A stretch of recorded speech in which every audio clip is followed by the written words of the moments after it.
हाँ जी, नमस्कार। अपन बात कर रहे थे कि अपना प्रश्न जो है वो है कि हमें संसद क्यों चाहिए। अगर क्यों आ रहा है तो यहाँ पर प्रश्नवाचक चिन्ह तो आएगा। हमें संसद क्यों चाहिए, क्या आवश्यकता है संसद की। हमें हमारे देश की जो व्यवस्था है उसको चलाने के लिए किसकी आवश्यकता है, संसद की। इसलिए सबसे पहले यहाँ पर हम पढ़ रहे हैं किसको, व्यवस्था। आपने पिछली क्लास में पिछले अध्यायों में पढ़ा है कि हमारी जो सरकार है उस सरकार के कितने अंग होते हैं, 3 अंग होते हैं। पहला है कौन सा, व्यवस्थापिका। व्यवस्थापिका को ही क्या कहा जाता है, क्या कहा जाता है, विधायिका।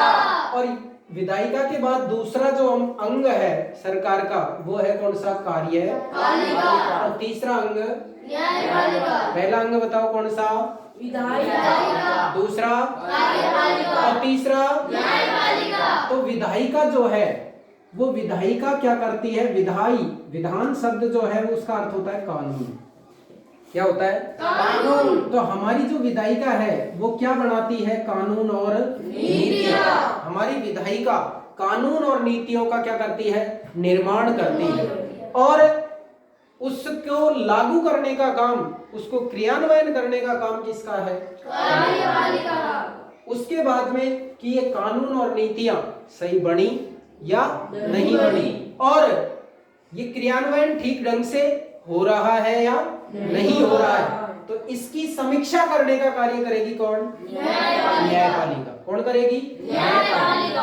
अगर आप देखना चाहें तो हमारे जो विधायिका है, विधायिका यानी सेंट्रल में जो विधायिका है वो अनुच्छेद 79 से लेकर 81 तक है। 79 से 81 तक है। और जो हमारी कार्यपालिका है उसको अपन पढ़ सकते हैं अनुच्छेद 82 से लेकर 1 2 3। और जो न्यायपालिका है वो अनुच्छेद 124 से और अनुच्छेद 147 तक है। अनुच्छेद 124 से 147 तक न्यायपालिका है। अब अपन बात कर रहे थे व्यवस्थापिका की, कि व्यवस्थापिका किसको कहते हैं। हमारे देश की व्यवस्थापिका का नाम क्या है, संसद है।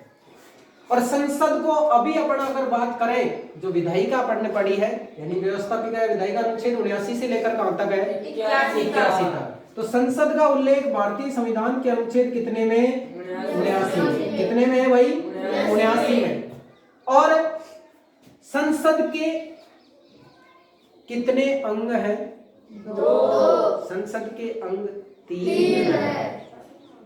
संसद के अंग कितने, 3। और संसद के सदन कितने हैं, 2। सदन 2 है। एक सदन है कौन सा, राज्यसभा। इस राज्यसभा को उच्च सदन भी कहा जाता है। और दूसरा जो सदन है वो है लोकसभा। तो लोकसभा को निम्न सदन भी कहा जाता है। निम्न सदन भी कहा जाता है किसको, लोकसभा को। और राज्यसभा को क्या कहा जाता है, उच्च सदन कहा जाता है। अब ये जो संसद हम पढ़ रहे हैं वो संसद बहुत ही क्या है, सरल है। संसद क्या है, सरल कैसे है, देखो से का मतलब तो क्या है, संसद। रे का मतलब राज्यसभा। और ले का मतलब लोकसभा। लोकसभा, से रे ले, संसद, राज्यसभा, लोकसभा। संसद का उल्लेख है अनुच्छेद 79, लगातार पढ़ेंगे। राज्यसभा 80 और लोकसभा 81 में है। तो संसद क्या बनाएगी, कानून। और क्या बनाएगी, नीतियां। तो संसद क्यों चाहिए हमें, क्यों चाहिए संसद हमें, कानून एवं नीति निर्माण के लिए संसद की आवश्यकता है। संसद का उच्च सदन राज्यसभा और निम्न सदन लोकसभा। अब अपन बात करते हैं कानून निर्माण की प्रक्रिया, कि कानून कैसे बनते हैं। कानून बनाने के लिए जो कच्चा कानून होता है उस कच्चे कानून को क्या कहते हैं भाई? विधेयक। अब जो विधेयक है, कच्चा कानून हमारा जो है, उसको पक्का बनाने के लिए एक प्रक्रिया से गुजरना पड़ेगा जिसे हम कहते हैं कानून निर्माण की प्रक्रिया। उस विधेयक को हम एक सदन में रखेंगे। एक सदन, चाहे वह राज्यसभा हो चाहे वह लोकसभा हो, कोई सा भी सदन हो, दोनों सदनों में से किसी भी सदन में रखा जा सकता है। यदि हमने पहले राज्यसभा में रखा तो राज्यसभा उसको पारित करेगी, उसके बाद में लोकसभा पारित करेगी। यदि हमने उसको लोकसभा में रखा तो लोकसभा पारित करेगी, उसके बाद में राज्यसभा पारित करेगी। लेकिन केवल राज्यसभा के पारित करने से और लोकसभा के पारित करने से वो कानून नहीं बनने वाला। लोकसभा और राज्यसभा में पारित होने के बाद वो विधेयक किसके पास जाएगा? राष्ट्रपति के पास। और यदि राष्ट्रपति उस पर हस्ताक्षर कर देते हैं, राष्ट्रपति क्या कर देते हैं? हस्ताक्षर कर देते हैं, तो राष्ट्रपति के हस्ताक्षर के बाद ही वह विधेयक क्या बन जाएगा? कानून बन जाएगा। तो देखो कि एक सदन विधेयक को प्रस्तावित करेगा, प्रस्तावित करके उसको क्या करेगा? पास करेगा। पास करने के बाद वह विधेयक दूसरे सदन में रखा जाता है और इस प्रकार दोनों सदनों से पारित होने के बाद राष्ट्रपति के पास किसके लिए? हस्ताक्षर के लिए जाता है। और राष्ट्रपति उस पर हस्ताक्षर कर देते हैं तो वो क्या बन जाता है? कानून बन जाता है। तो राष्ट्रपति के हस्ताक्षर के बाद ही क्या बनेगा? अगर प्रश्न पूछे कि संसद के कितने सदन हैं तो आंसर क्या आएगा? 2। सदन कितने? 2, राज्यसभा और लोकसभा। लेकिन प्रश्न हमारा है कि संसद के कितने अंग हैं? 3। तो संसद के अंग कितने हैं? 3। संसद के अंग, संसद के अंग यानी संसद खुद है 79 में, उसके बाद में राज्यसभा 80 में, लोकसभा 81 में और अनिवार्य अंग है राष्ट्रपति, क्योंकि राष्ट्रपति के हस्ताक्षर के बिना कोई भी विधेयक कानून नहीं बनता है। इसलिए राष्ट्रपति भी संसद का अनिवार्य अंग है, क्योंकि संसद का काम क्या था? कानून और नीतियां बनाना। क्या राष्ट्रपति हस्ताक्षर नहीं करेगा तो कानून बन जाएगा? नहीं बनेगा। इसलिए राष्ट्रपति हमारी संसद का अनिवार्य अंग है। अब राष्ट्रपति के पास वो विधेयक जाएगा तो यह क्या अनिवार्य है कि राष्ट्रपति हस्ताक्षर कर ही देगा? जरूरी नहीं है। क्यों नहीं है? देखो, अगर वो राष्ट्रपति के पास में विधेयक जाता है तो राष्ट्रपति क्या क्या कर सकता है? ध्यान से देखिएगा।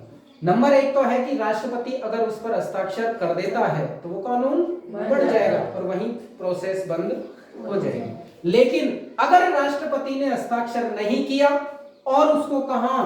पुनर्विचार के पास लौटा दिया। किसके पास? संसद के पास। संसद के 2 सदन हैं, राज्यसभा और लोकसभा। यदि वो राज्यसभा और लोकसभा उस विधेयक पर पुनर्विचार करें चाहे ना करें, उसके बाद में अगर वो विधेयक दोबारा राष्ट्रपति के पास आ जाता है तो राष्ट्रपति को अनिवार्य रूप से उस विधेयक पर हस्ताक्षर करने पड़ेंगे। अगर सदन पुनर्विचार के बाद या पुनर्विचार के बिना भी राष्ट्रपति के पास दोबारा भेजता है तो वो राष्ट्रपति को अनिवार्य रूप से हस्ताक्षर करने पड़ेंगे। नंबर 2 समझ में आया? नंबर 1 तो राष्ट्रपति हस्ताक्षर कर देगा, नंबर 2 पुनर्विचार के लिए लौटा देगा। लेकिन पुनर्विचार के बिना या पुनर्विचार सहित अगर वो विधेयक दोबारा आता है तो अनिवार्य रूप से राष्ट्रपति को अब साइन करने पड़ेंगे। और तीसरा एक अधिकार है राष्ट्रपति के पास कि राष्ट्रपति उस विधेयक को बिना हस्ताक्षर करे अपने पास रख सकता है। और अगर राष्ट्रपति उसे अपने पास रख लेता है यानी जेब में रख लेता है, जेब में रख लिया और भूल गया, जेब में रख लिया और भूल गया, तो कहां पर रखा उसने? जेब में। और जेब में रखकर वीटो लगा दिया यानी उसने हस्ताक्षर नहीं किए। वीटो का मतलब होता है नहीं करना, वीटो का मतलब नहीं करना। तो उसने अपनी जेब में रखकर वीटो लगा दिया, इसलिए उसका नाम दे दिया क्या? वीटो। हालांकि वीटो के कई प्रकार होते हैं, उनको अपन अगली अलग कक्षा में पढ़ेंगे। लेकिन यहाँ जेबी वीटो को अगर अपन समझना चाहें तो राष्ट्रपति हस्ताक्षर नहीं करके उसको अपनी जेब में रख लेता है। उसको किसको? विधेयक को। और इस तरह का जेबी वीटो का प्रयोग करने वाले एकमात्र राष्ट्रपति हुए हैं ज्ञानी जैल सिंह। एक डाकघर विधेयक था 1987-86 की बात है। उस समय एक डाकघर विधेयक पर उसने हस्ताक्षर नहीं किए और अपनी जेब में रख लिया। तो जेबी वीटो का प्रयोग करने वाला एकमात्र राष्ट्रपति कौन सा? ज्ञानी। नाम ज्ञानी है लेकिन पढ़ा लिखा बिल्कुल भी नहीं था। नाम ज्ञानी जैल सिंह है लेकिन बिल्कुल भी पढ़ा लिखा नहीं था। तो राष्ट्रपति को अगर कोई विधेयक जाता है राष्ट्रपति के पास तो उसके पास 3 प्रक्रियाओं से गुजरना पड़ता है। या तो वो हस्ताक्षर कर दे, या पुनर्विचार के लिए लौटा दे, या अपनी जेब में रख ले। आप सुनो, अपन ने कहा था कि जो विधेयक है वो राज्यसभा में भी रखा जाता है और लोकसभा में भी रखा जाता है। किसी भी सदन में रखा जा सकता है। लेकिन 2 विधेयक ऐसे हैं। कितने विधेयक? 2। कि यहां पर रख दिया, उसके बाद में वो राष्ट्रपति के पास जाए तो राष्ट्रपति को अनिवार्य रूप से क्या करना पड़ेगा? हस्ताक्षर करना पड़ेगा। वो विधेयक कौन से हैं? एक तो है धन विधेयक और एक है संविधान संशोधन विधेयक। इन विधेयकों को न तो राष्ट्रपति पुनर्विचार के लिए लौटाएगा और न ही जेबी वीटो का प्रयोग करेगा। यानी अनिवार्य रूप से धन विधेयक पर और संविधान संशोधन विधेयक पर राष्ट्रपति अनिवार्य रूप से हस्ताक्षर करता है। अनिवार्य रूप से उसको अनुमति देनी ही देनी पड़ेगी। एक विधेयक कौन सा? धन विधेयक। ये जो धन विधेयक है वो हमेशा हमेशा हमेशा पहले कहां पर रखा जाएगा? लोकसभा में ही रखा जाएगा। धन विधेयक सर्वप्रथम लोकसभा में रखा जाता है और राज्यसभा उस पर अनिवार्य रूप से अनुमति देती है। राज्यसभा उस पर अनिवार्य रूप से पारित करेगी क्योंकि पहले धन विधेयक लोकसभा में जाएगा, लोकसभा से राज्यसभा में जाएगा। अगर राज्यसभा उस पर अनुमति नहीं देती है तो राज्यसभा क्या कर सकती है? धन विधेयक को केवल 14 दिन के लिए लेट कर सकती है, विलंब कर सकती है अपने पास रखकर। अगर राज्यसभा 14 दिन के भीतर उस विधेयक पर अनुमति नहीं देती है तो वह विधेयक स्वतः पारित मान लिया जाएगा और उसके बाद वो राष्ट्रपति के पास जाएगा। राष्ट्रपति उस पर, अपन ने पढ़ ही लिया है कि धन विधेयक पर राष्ट्रपति अनिवार्य रूप से हस्ताक्षर करता है। यानी धन विधेयक को राष्ट्रपति नहीं रोकता है और ना ही पुनर्विचार के लिए लौटाता है। यह अपन ने पढ़ा कि कानून निर्माण की प्रक्रिया।